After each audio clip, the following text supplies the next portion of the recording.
ಶಾಸಕರಾದ ಗಾಲಿ ಜನಾರ್ದನ ರೆಡ್ಡಿಯವರು ವಿಧಾನಸಭಾ ಅಧಿವೇಶನದಲ್ಲಿ ಅಂಜನಾದ್ರಿಯ ಅಭಿವೃದ್ಧಿಯ ಕುರಿತು ಪ್ರಸ್ತಾಪಿಸಿದರು. ಈ ಹಿಂದಿನ ಬಿಜೆಪಿ ಸರ್ಕಾರ ಅಂಜನಾದ್ರಿ ಅಭಿವೃದ್ಧಿಗಾಗಿ 100 ಕೋಟಿ ರೂಪಾಯಿ ಅನುದಾನ ನೀಡಿದ್ದು, ಅದರ ಎಲ್ಲಾ ಕಾಮಗಾರಿಗಳು ಈಗಾಗಲೇ ಚಾಲನೆಯಲ್ಲಿವೆ. ಆದರೆ ಕಾಂಗ್ರೆಸ್ ಸರ್ಕಾರ ಅಧಿಕಾರಕ್ಕೆ ಬಂದ ನಂತರ ಮುಖ್ಯಮಂತ್ರಿ ಸಿದ್ದರಾಮಯ್ಯ ಅವರು ತಮ್ಮ ಮೊದಲನೇ ಬಜೆಟ್ನಲ್ಲಿ 100 ಕೋಟಿ ಅನುದಾನ ಘೋಷಿಸಿದರು.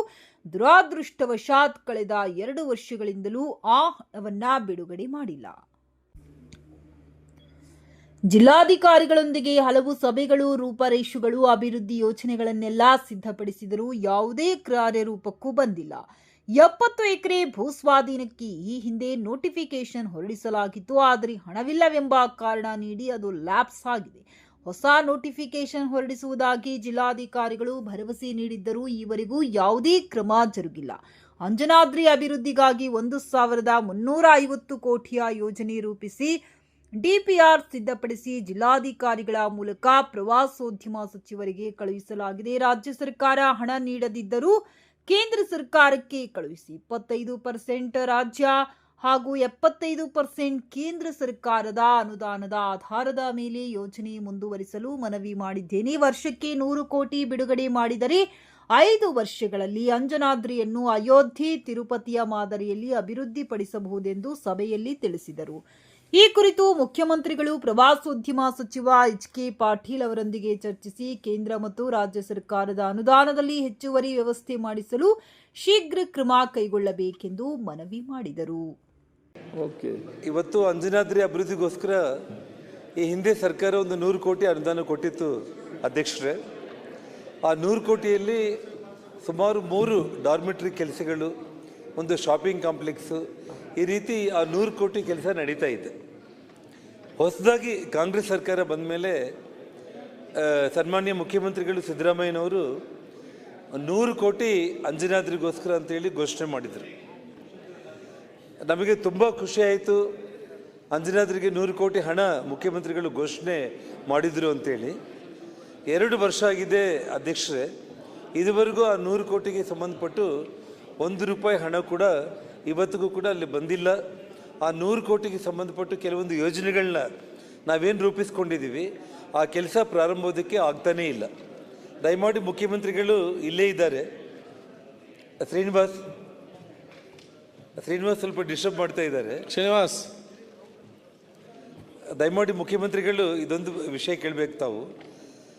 ತಾವು ಮುಖ್ಯಮಂತ್ರಿಗಳಾದ ತಕ್ಷಣ ಮೊದಲನೇ ಬಜೆಟಲ್ಲಿ ಅಂಜನಾದ್ರಿಗೆ 100 ಕೋಟಿ ಅನುದಾನ ಅಂತ ತಾವು ಘೋಷಣೆ ಮಾಡಿದ್ದೀರಿ. ಇದುವರೆಗೂ ಅಮೌಂಟ್ 100 ಕೋಟಿ ನಮಗಿನ್ನೂ ರೀಚ್ ಆಗಲಿಲ್ಲ. 2 ವರ್ಷ ಆಗೋಯಿತು. ಆ 100 ಕೋಟಿಗೆ ನಾನು ಭಾಳ ಕನಸುಗಳನ್ನ ಇಟ್ಕೊಂಡು ಆ ಭಾಗ ಡೆವಲಪ್ಮೆಂಟ್ ಮಾಡೋದಕ್ಕೆ ಜಿಲ್ಲಾಧಿಕಾರಿಗಳ ಜೊತೆ ಕೆಲವೊಂದು ಯೋಜನೆಗಳನ್ನ ನಾವು ಹಾಕ್ಕೊಂಡಿದ್ದೀವಿ. ಆದರೆ ಇದುವರೆಗೂ ಕೂಡ ಹಣ ಬಂದಿಲ್ಲ.